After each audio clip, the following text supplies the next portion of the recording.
Welcome to recipes in my way. இன்றைக்கி நம்ம அருமையான சுவையில் வித்தியாசமான ஒரு சிக்கன் கிரேவி தான் செய்ய போகிறோம். அசத்தலான சுவையில் இருக்கக்கூடிய இந்த சிக்கன் கிரேவி சாதம், சப்பாத்தி, பரோட்டா, தோசை எல்லாத்துக்குமே ரொம்ப பிரமாதமாக இருக்கும்.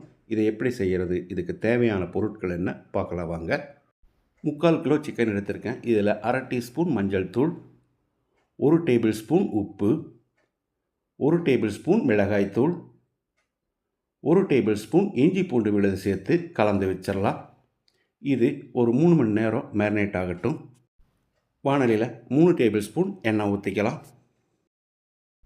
2 துண்டு பட்டை, 2 ஏலக்காய், 4 கிராம்பு, 2 கொத்து கருவேப்பிலை, மீடியம் சைஸில் 3 பெரிய வெங்காயம் பொடியாக நறுக்கினது.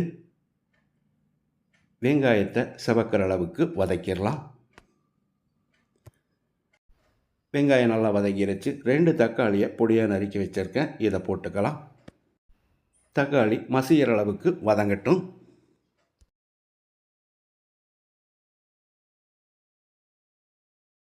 தக்காளி நல்லா வதங்கிடுச்சு. இதில் 2 டேபிள் ஸ்பூன் மல்லித்தூள் போட்டுக்கலாம். 1 டீஸ்பூன் சீரகத்தூள். ஒரு 10-15 செகண்ட் இதை பிரட்டி விட்டுறலாம். இப்போ இதில் நம்ம மேரினேட் பண்ணி வச்சுருந்த சிக்கனை போட்டுக்கலாம்.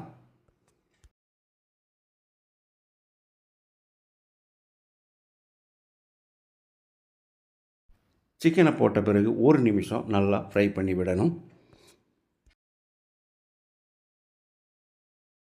இப்போ இதுக்கு தேவையான அளவு தண்ணி ஊற்றிக்கலாம். 1 கப் அளவுக்கு தண்ணி சேர்க்கிறேன், இதுவே சரியாக இருக்கும். தண்ணி சேர்த்து கலந்து விட்ட பிறகு அளவான தீயில் ஒரு 10 நிமிஷம் சிக்கன் வேகட்டும். இடையில கலந்து விடணும். சிக்கன் வேகட்டும்.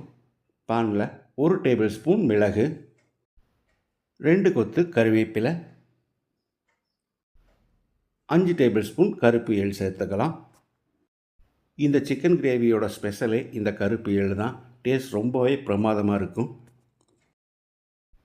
அளவான தீயில் கருகாத அளவுக்கு இதை வறுக்கணும். எள் நல்லா பொரிஞ்சு வர்ற அளவுக்கு வறுக்கணும்.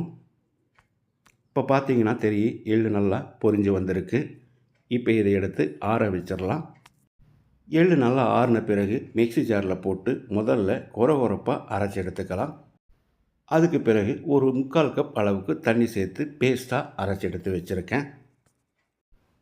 3 மணி நேரம் மேரினேட் பண்ணி வச்சுருந்ததால் 10 நிமிஷத்தில் சிக்கன் நல்லாவே வெந்துருச்சு. உப்பு குறைவாக இருக்கிறதால நான் ஒரு 1/2 டேபிள் ஸ்பூன் உப்பு சேர்க்குறேன், நீங்கள் பார்த்து போட்டுக்கோங்க. இப்போ இதில் நம்ம அரைச்ச எள்ளை ஊற்றிடலாம்.